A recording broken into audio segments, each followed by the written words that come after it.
سلامونه دوستانو، یو دوه الماني جملې زده کوو. مهمه جملې دي. کله چې موږ وایو زه غواړم چې له دې ځای څخه ووځم یا لاړ شم، زه غواړم چې له دې ځایه ووځم یا لاړ شم، نو په الماني ژبه داسې وایو Ich möchte hier weg. Ich möchte hier weg. پاتې مې ورته لیکلي دي Ich möchte hier weg.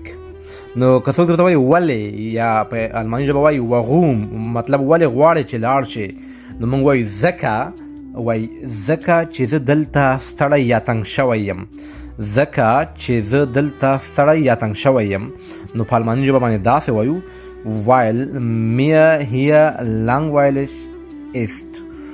weil mir hier langweilig ist. پاتې مې ورته په پښتو هم لیکلي دي weil mir hier langweilig ist. نو دو جملې دي، مهمه جملې دي. خدای دې وکړي چې تاسو ورڅخه استفاده وکړئ.